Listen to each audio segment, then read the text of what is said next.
Alright, so this is my current Dawless setup. The main purpose when I was trying to put all of this together is of course ease of use. I will try to go through all of this. It's not that much, it's just a couple of devices. But yes, this is my current Dawless setup.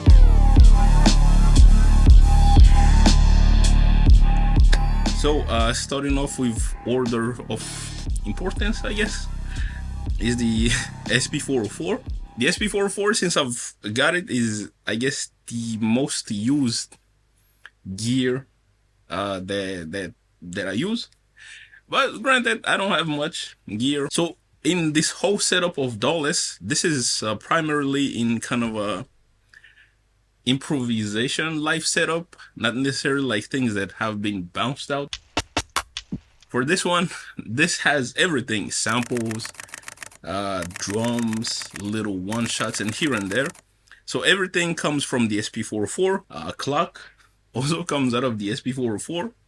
MIDI comes out of the SP404. Effects, like internal effects of the SP404, also in here. External audio routing also comes from to the SP404 through the external source. Although that, I'm not really sure about this. So drums samples are in the SP404.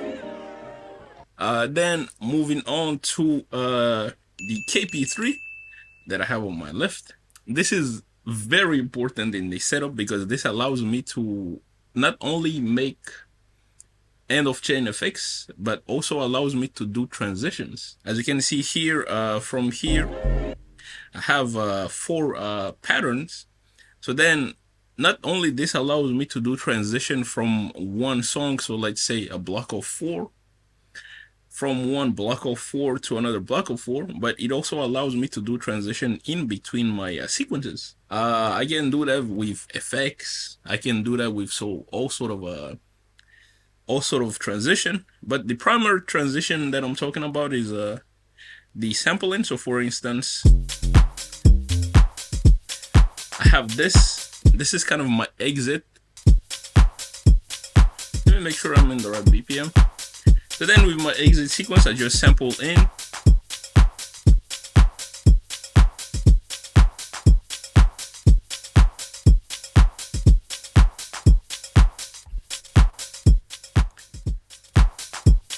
And then I have drums that allows me to go into another section a lot easier. I will do another video on how I use this for transition, but anyway, so this does that transition. Of course, it also allows you to do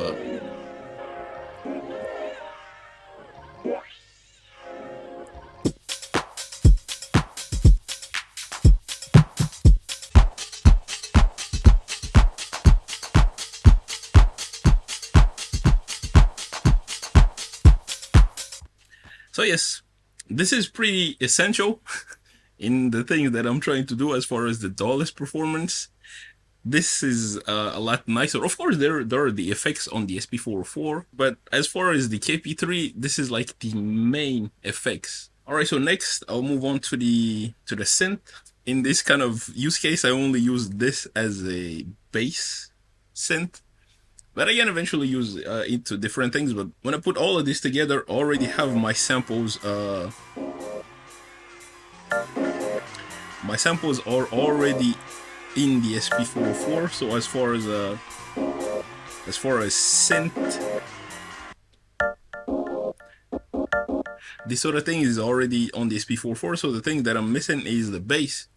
And also, I guess in kind of the house-y type of set, it's a lot nicer to kind of play with the bass when you play with like the filters, the envelopes and stuff like this. So I prefer to use the bass, the S1, mainly for bass. And since the MIDI is already coming from the SP404, I don't need to trigger anything else. So for instance, I am on pattern 9. So when I'm ready to move to pattern 1, it should move to this. So I'll move to pattern 10. So it's a lot easier to kind of like not necessarily do many things, just move between patterns and stuff like this. But like I say, I mainly use it for bass because I can play with the filters, the envelope, and stuff like this. Also, the output of the S1 goes into the front input of the SP404. That's why I was a little bit hesitant on like, should I plug this directly into like a mixer or something like this, or recorder? Mainly because on the front input of the SP404 there is a gain knob. So then sometimes in some basses, like this bass, it's not that loud, but this bass is relatively louder. So that's why I'm a little bit hesitant. Sometimes I prefer using this, the front input. So then I can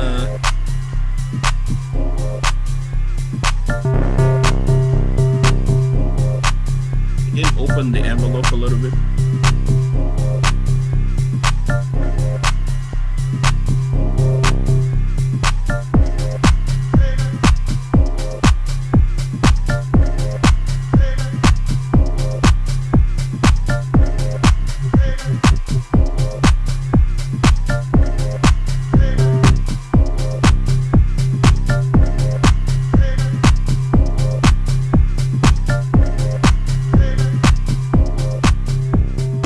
So yes, that's for the S1. Now the LaunchPad, here is kind of a, I guess, a shortcut.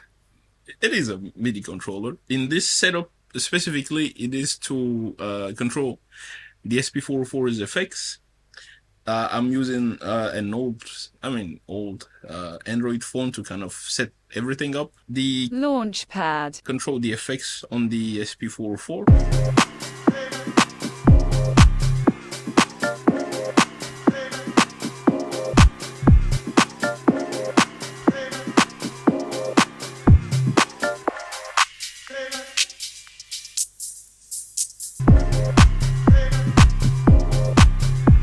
Only on the SP404 for now. I have these effects right here. These first 8 to control various effects. All of these, kind of the most used effects that are used in this sort of live performance, and also in the DJ mode for both bosses. So boss 1 and boss 2, and then I have some samples. And then these here are faders in the way of the LaunchPad. But then these allows me to control various values of the effects. So then this controls only the SP404. I'm using a phone to kind of do this routing, because you need a MIDI device and MIDI host and stuff like this. So this is my MIDI host, I guess. One note is that the KP3 does not receive any MIDI signals. I haven't really found like a good way to kind of make the S1, not the KP3, really sync with my MIDIs. But as far as the MIDI route, like I said, the SP404 sends a MIDI to the S1, and that's it. This sends command USB MIDI to the SP404, and then MIDI sync to the S1 from the SP404. For the, I guess, tempo sync of the S1, I only use the manual BPM. So if my set is 120, then it's 120. If I need to change it, then I change it. All right, so yes, even though I don't have that much gear, I would say I will try to make the most of what I have. The center of this gear is of course the SP404. The rest, you can say that the rest are not necessarily needed. But the rest is kind of to ease up things. For the SP404, the basses, I can easily have sample basses and play the keys with the SP404.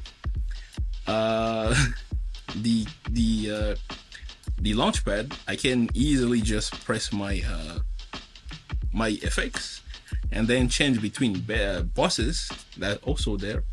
The KP3 is is a little bit complicated because I need this to do the transition. The SP404 doesn't necessarily have like a way to do like good transitions yet, I think, because if I go to the DJ mode and then pattern sequence, I can only sequence one pattern at a time. So if I need to go from this pattern to another one, I can't really like have another faders and do things. But yes, so this is kind of necessary, the KP3, but the rest is I guess optional. I'm always curious on seeing other people's gears, especially for Dawless performance. So yes, what do you think of this? What is your Dawless setup? Would you? I think if we, let's say, consider some sort of a replacement for the SP404, at least for me, the SP404 works very well. But of course, there are gears that I guess a little bit different, or maybe very different to the SP404, that will do what it does more. Right now, one improvement that I'm looking forward to is perhaps some way to sequence notes into the S1, because when I sequence note into the S1, either I have to kind of play around with the keys, which is not that great, or I have to use the SP404's channel, send MIDI notes out, and this is not really ideal because I will need some sort of empty pads to do this, and when I do this sort of performance, all of my pads are taken. So I'm looking to use the LaunchPad to sequence some notes, and perhaps using some sort of MIDI into this again. So yes, I'm trying to play around with this idea, and also maybe also MIDI, the KP3. I haven't really explored the MIDI side of the KP3 that much. Let me know if you have any suggestions on how to use it. I would like to perhaps use MIDI on the sampling banks. But yes, this is all the setup right now. I'm not really looking to acquire gears, or maybe some sort of little mixers. But yes, other than this, this is my portable Dawless setup. So yes, thank you for watching, and I'll catch you on the next one.